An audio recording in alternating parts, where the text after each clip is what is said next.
রাতের সময় ছিল। চারিদিকে ঘুটঘুটে অন্ধকার। কেবলমাত্র একটি কক্ষ থেকে আলো দেখা যাচ্ছে। সেই কক্ষটিতে 4টি মোমবাতি জ্বলজ্বল করছিল। চারিদিকে চুপচাপ দেখে মোমবাতিগুলি এবার নিজেদের মধ্যে কথা বলা শুরু করলো। প্রথম মোমবাতি বলল, আমি শান্তি। আমি যখনই এই পৃথিবীর দিকে তাকাই তখনই আমার প্রচুর দুঃখ হয়। চারিদিকে মারামারি, খুন, হিংসা, হানাহানিতে ভর্তি। এখানে আমার টিকে থাকাই দায়ী। আমার মন আর কিছুতেই আর এখানে টিকে থাকতে চাইছে না। এই কথাটি বলার পর মোমবাতিটি নিভে গেল। এরপর দ্বিতীয় মোমবাতিটিও তার মনের কথা বলা শুরু করলো। আমি বিশ্বাস। আমার মনে হয় মিথ্যা, অবহেলা, ধোঁকা, বেইমানি, অবাস্তবতা আমার অস্তিত্ব মিটিয়ে দিতে চলেছে। এই জায়গাটি আর আমার জন্য উপযুক্ত নয়, তাই আমিও চলে যাচ্ছি।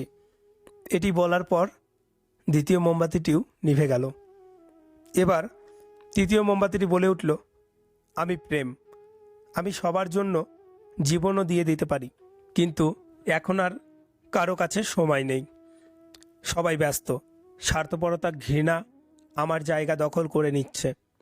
মানুষের মন থেকে প্রেম ভাবনা সূর্য অস্তমিত প্রায়। আমার নিজের এই অবক্ষয় হওয়ার আগেই আমার উচিত এই স্থান ত্যাগ করা। সুতরাং আমিও চলে যাচ্ছি। এটি বলার পর তৃতীয় মোমবাতিটিও নিভে গেল। তৃতীয় মোমবাতিটি নিভে যাওয়ার সাথে সাথেই একটি ছোট্ট ছেলে সেই ঘরটিতে প্রবেশ করল। সে দেখল যে কেবলমাত্র একটি মোমবাতিই জ্বলছে, বাকিগুলি সব নিভে গেছে। কিন্তু তাদের অবশিষ্ট এখনও অনেকটা বাকি রয়েছে। এটি দেখার পর ছেলেটির মনে মনে খুব কষ্ট পেল, কারণ এই মোমবাতিগুলি নিভে গেছে। এগুলিকে জ্বালানো আর সম্ভব নয়, কারণ তার কাছে দেশলাই নেই। আর চতুর্থ মোমবাতিটিও কখন নিভে যাবে তার কোনো ঠিক নেই। এই কথা ভাবতে ভাবতে সেই ছেলেটি চতুর্থ মোমবাতিটিকে নেভাতে উদ্যত হলো। এবার চতুর্থ মোমবাতিটি বলে উঠল, দাঁড়াও, আমাকে নিভিও না। আমাকে নিভালে এই পুরো জায়গাটি অন্ধকার হয়ে যাবে। এবার ছেলেটি বলল, তুমি কে? এবার মোমবাতিটি বলল, আমি আশা। আমি সবসময় তোমার সাথে আছি। তোমার কাছে দেশলাই নেই তো কি হয়েছে? তুমি আমার আলো দিয়ে বাকি মোমবাতিগুলিকে জ্বালাতে পারো এবং এই পুরো ঘরটিতে আলোর ঝর্ণাধারা বইয়ে দিতে পারো। মানুষের জীবন গতিশীল, কখনো সুখ, কখনো দুঃখ আমাদের জীবনে এসে উপস্থিত হয়। যখন আমাদের জীবনে অন্ধকার নেমে আসে, মন অশান্ত হয়ে যায়, বিশ্বাস উঠে যায়, প্রেম নষ্ট হয়ে যায়, তখন কেবলমাত্র আশাই পড়ে থাকে আমাদের জীবন আলোকিত করতে। কিন্তু জীবনে প্রেম, বিশ্বাস, শান্তি সবটুকু শেষ হলেও আশার আলোটুকু যেন সর্বদা জ্বলতে থাকে। এই আলো দিয়েই বাকি অন্ধকারগুলিকে দূর করা যেতে পারে।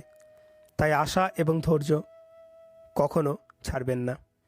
ওয়ার্ক ফ্রম হোম এ ব্যস্ত এক পিতা তার 10 বছরের ছোট্ট বাচ্চাটি বারবার এসে তাকে কিছু প্রশ্ন করছে, আবার চলে যাচ্ছে, আবার আসছে, আবার চলে যাচ্ছে। এভাবে বেশ কয়েকবার সেই বাচ্চাটি কোনো না কোনো প্রশ্ন নিয়ে আসছে।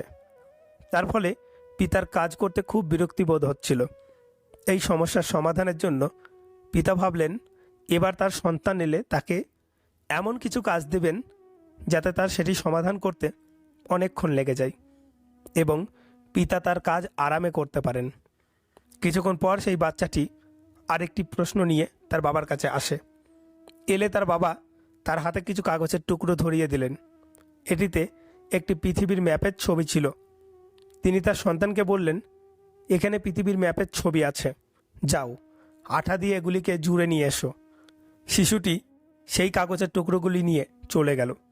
পিতা ভাবলেন, তার সন্তান তো পৃথিবীর ম্যাপের ছবি ঠিকমতো জানেই না। বই থেকে খুঁজে বের করতে এবং মিলিয়ে নিয়ে আঠা লাগাতে অনেক সময় লেগে যাবে, তাই আরামেই সে কাজ করতে পারবে। কিন্তু প্রায় 2 মিনিট পরে সেই শিশুটি সেই কাগজের টুকরোগুলি জোড়া লাগিয়ে চলে আসে।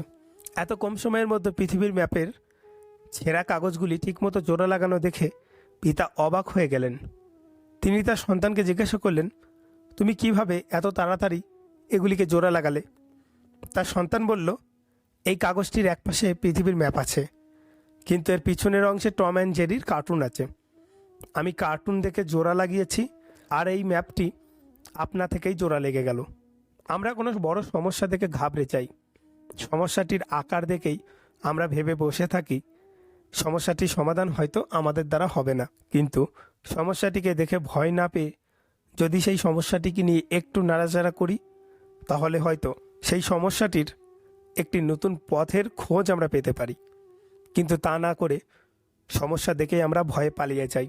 কোনো সমস্যা দেখতে বড় হলেও তার সমাধান কিন্তু অনেক ছোট্ট হয়ে থাকে। তাই জীবনে যে সমস্যায় আসুক না কেন, প্রথমে তাকে নিয়ে পর্যবেক্ষণ করতে হবে। অযথা ভয় পেলে চলবে না। দেখতে হবে সমস্যাটি সমাধানের আরেকটি রাস্তা আছে কিনা।